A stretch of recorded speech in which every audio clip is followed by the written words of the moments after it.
on one hand, we have to make sure that everything that we do, if we want to have an agile business, is aligned with the customer.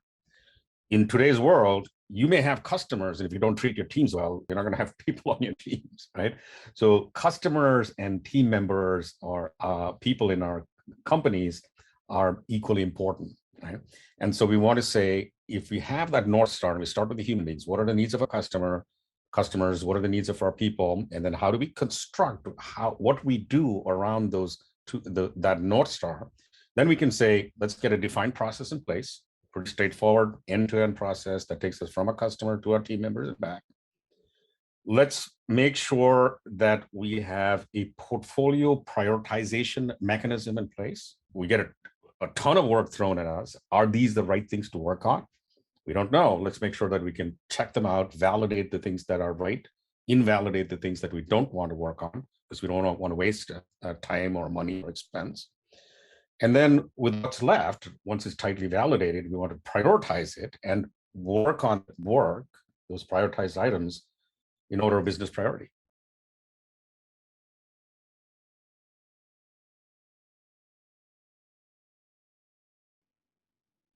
Hey there, folks. Thanks so much for joining us. Today's guest is Sanjiv Augustine, who is the founder and CEO of LitheSpeed. Sanjiv, how's it going today? Doing very well. Thank you, Anthony. Really appreciate you having me on your show.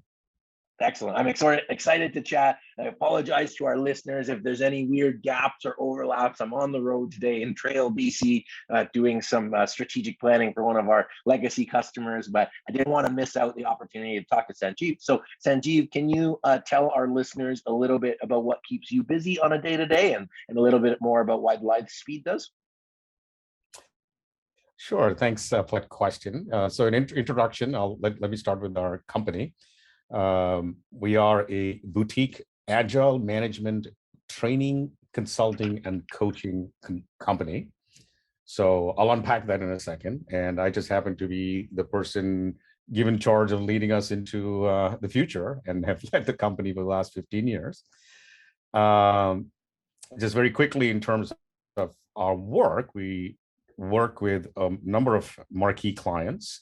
And primarily, we assist them with rolling out lean and agile methods, agile as in Scrum, Scaled Agile Framework, large-scale Scrum and such, and help them make that transition through a combination of training, public and private training, consulting, which tends to be management and strategic agility consulting, and coaching, which tends to be team coaching and management coaching.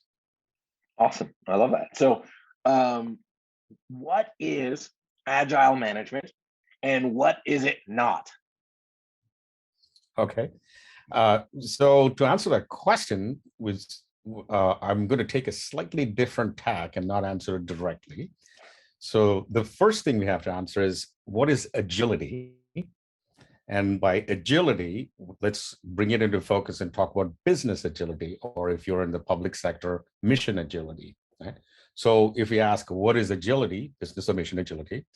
I have a phrase that I like to use. It is about being able to change direction on a dime or a dime. Right? And so this is being able to be flexible and fast, changing direction quickly on a dime, and doing it without extreme pain and expense, right? Which is for a dime. So if you say that's what we define as agility, creating and responding to change and changing direction quickly, then the question is, how do we do it? Right? And in the industries for the last 21 years, there's been something called the Agile methods, right? So there's something called the Agile Manifesto, and the Agile Manifesto said, hey, this is a good way to work. This is how you put teams together. This is how you put organizations together, and here's how you can go off and do it. Now, a lot of that tended to be in the product development space and the software development space, even though the fundamental techniques are based on lean management and lean thinking from the Toyota production system. Right?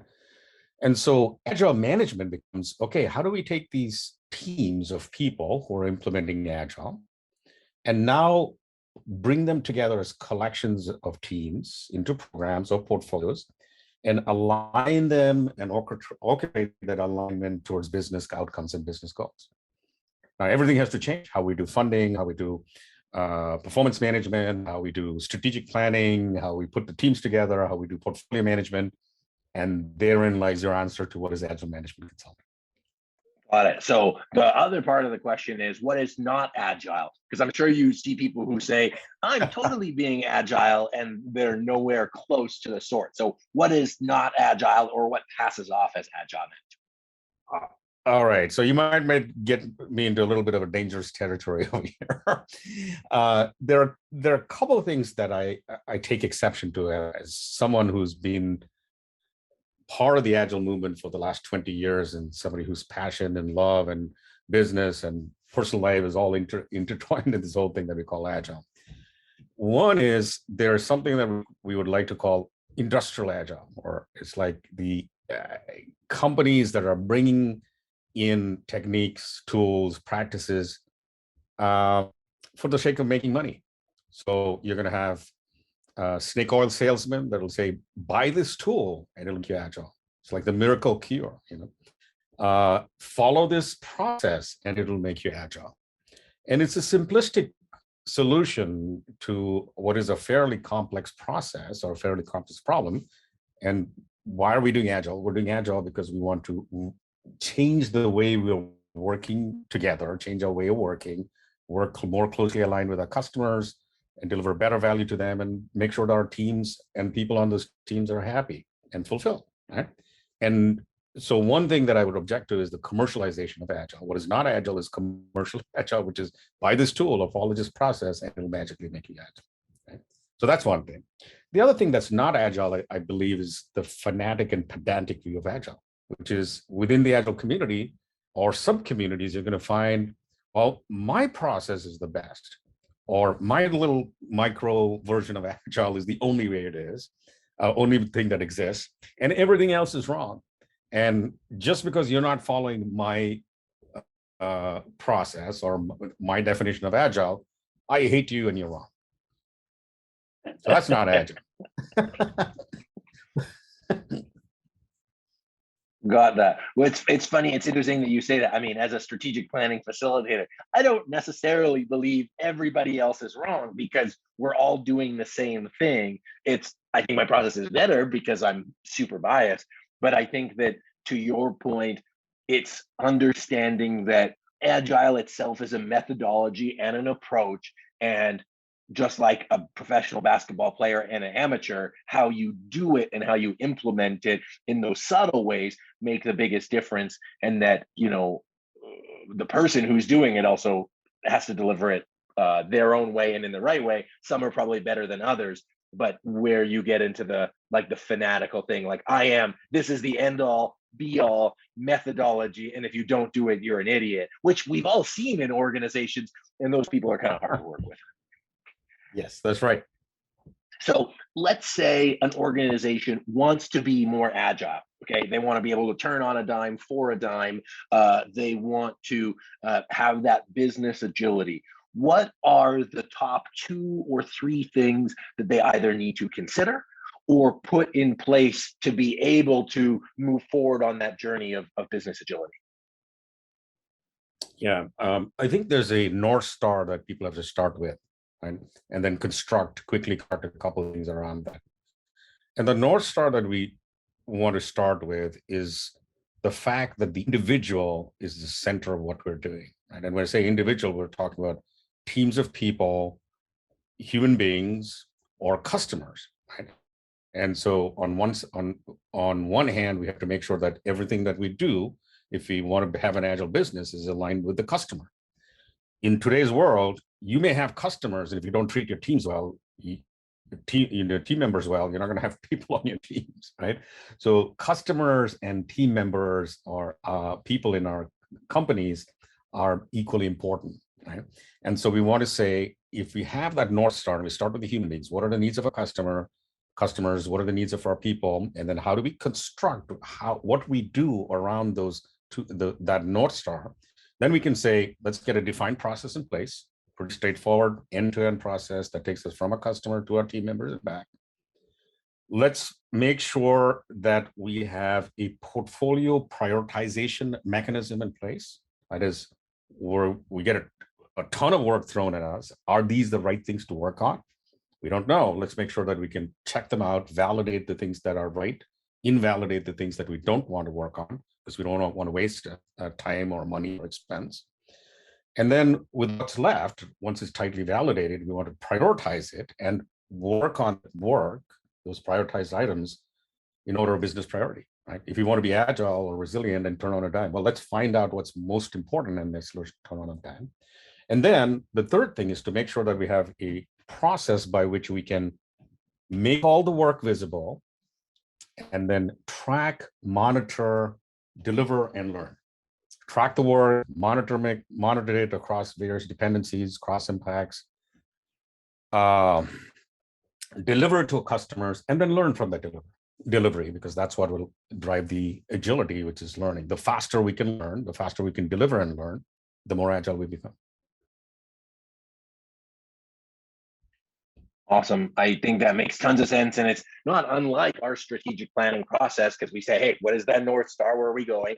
Let's work on priorities. What I really took away from this, and I think it makes a distinction between high level strategy and product customer team needs, is that portfolio prioritization. Like every single person listening to this has a laundry list of 20, 30, 40, 50 things that they need to do. And in a heavily transformative world, technology, people, society, all that stuff, if you don't have a method for prioritizing projects and your portfolios, you're going to be in trouble. And if you don't have a way to make the work visible, you're going to be in trouble because other people can't see it. You have less visibility on it. And then organizationally, how can you track it, both the successes and failures? So you sit here as a project manager and say, or product manager and say, well, we're doing all of this stuff.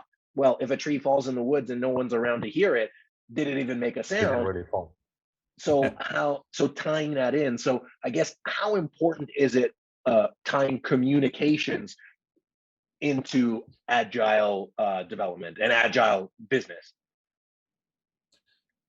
It's all about communication, and let's start with something that you said. Let's say you're doing strategic planning. We have to make sure we know which direction we're going, because otherwise we're just moving rapidly in the wrong direction, right?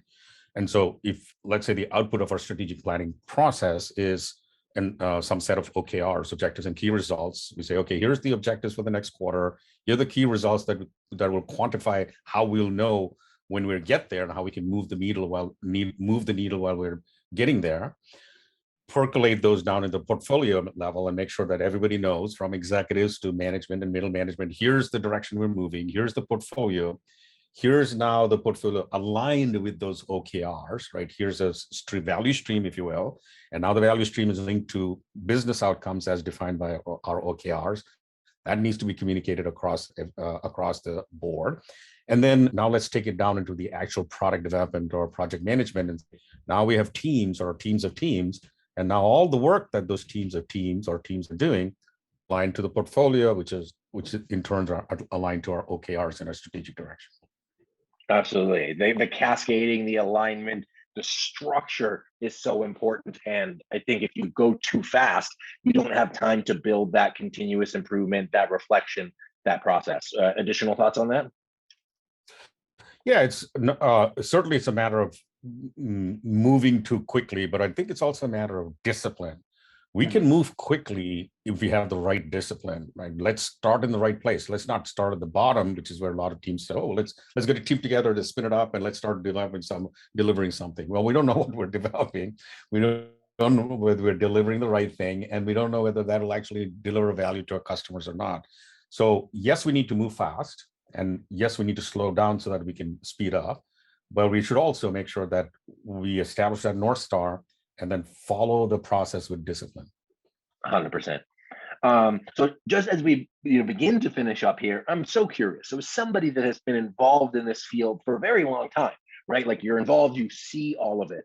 What is something that you are, I want to use the word surprised by, but what is that like next stage of growth for you in this level? Are you finding that you're kind of doing all of the same things over and over again? Or what is the kind of most recent aha learning reflection for you in your career and practice?